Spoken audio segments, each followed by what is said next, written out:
Bantay Balota 2025 Midterm Election. The RMN News Special Coverage. Idol John, dito pa nga detalye kami.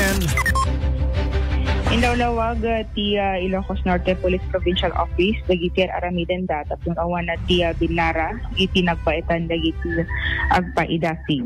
Segun na kini Police Colonel Frederick Obar ti Police Provincial Director day ti Timpuyog apaka-informaran ken pakaidasaran dagiti issue ken rumbeng na mapagsasaritaan.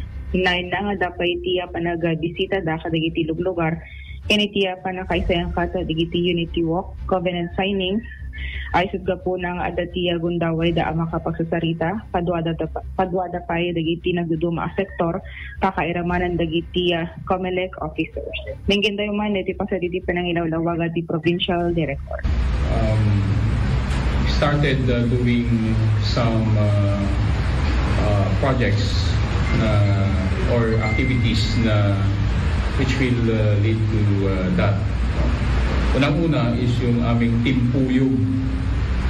Yung aming Timpuyog program wherein unang-una kinakausap namin yung bawat grupo.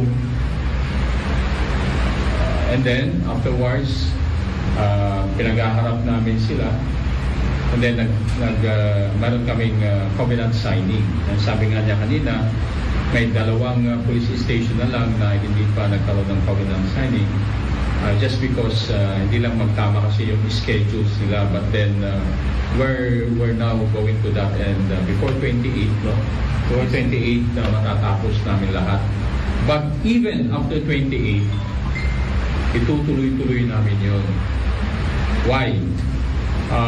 During the Timpuyog, we educate them on ano ba yung do's and don'ts, ano ba yung gagawin sa checkpoints, ano bang gagawin sa kanilang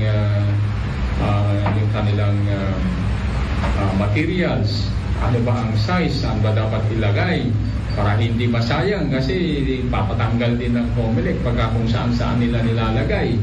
So yun yung ating pinag-uusapan doon. And then kung meron pa rin hindi malinaw, yun ngayon yung ini-explain namin with, of course, our COMELEC, our municipal COMELEC, and our provincial COMELEC officer, and our legal team dito sa ating headquarters. And maraming salamat po kasi binigyan tayo ng another lawyer dito sa INPPO.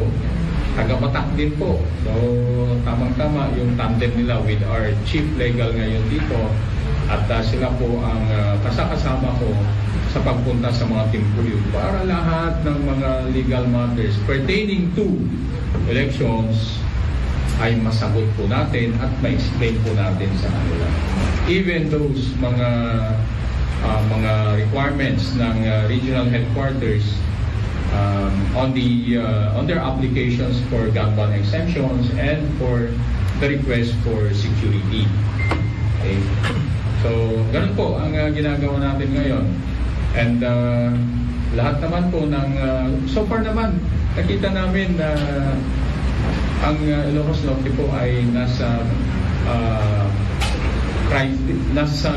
green level lang siya. Ibig sabihin, wala po tayong intense political rivalry, no? So, makikita natin na napaka-peaceful talaga ng Ilocos Norte. Sa buong Region 1, tayo po yung walang IPR na naitala. And let's keep praying na sana po ay ganun yung ating situation all throughout yung ating political season dito po sa Ilocos Norte. And of course, sana po sa buong bansa natin. Ti panagsarita ni Police Colonel Frederick Obar, ti Police Provincial Director. Adalangin duwang police station ko na Idol Joan. Sino digitoy nga sampay nga nag-comply? When handa pa nga nakapagbisita at the schedule Idol Bernard iti karasiken na pitig. Karasi and Pidig only. So isulat na bati. So no ada digiti covenant signing ket nasawen amin bakit imatendar ada nangeg ko nga ada kano digiti awan. Hindi kita duma sanda nga maka-attendar idol ba yung kadeti naka-attendar to isa di pagudpod di nga ron tinakakitaan nga ora ije bangir nga kampo ket imatendar kas lang talaga met nga makitan pagudpod professionalism da when deta pagudpod na aramid deta the last time when Benemerito and the Apumaha Sales idikwa nagreconcile da digitan amudan ti pa may anen iti awan binarabara ditan or in fact damot ni amin napasamak idikwa nga bara-bara lata nga makadwan usually digiti supporters exactly digiti supporters si anan nagmunga na digiti nga riribok agkikinansyaw da kasi siya tinapasamak. But definitely, di GJMOT leaders, sandamot nga gapapa, di gitoy. Ayan. And hopefully, sapil ako makasuymat dito na dumapay nga ili here in Ilocos Norte. Ta medyo na barak-barak ano ka, di gitoy ganda, edo Joan. Mang Rugin, Idol Bernard. Mang Rugin, so nga, di gitoy pidit tunggal may sa tatang ka medyo nabaras ang kabasit. So nga, anak na ganan. Anapay ti areas nga no pidig ken karasi so the rest ket mayat nga roden ket adda nangeg ko nga adda ti saan nga simipot iti covenant signing adda ti may nga iling nga saan nga simipot ken di may nga partido agpay sa balete Idol Joan haan tayo nga naman no ana nga ili daytoy Idol Bernard ngem deti laengen na duwa ti ana udi when no bisitain ulit ti Philippine National Police by March 28 takbay pa nga mga rugi deti local campaigning Idol Bernard. All right. Any more? DJ pa lang tiya damag iti Ilocos Norte Police Provincial Office kadwa 99.5 as Mindawag Idol Joan nag-spin tatak or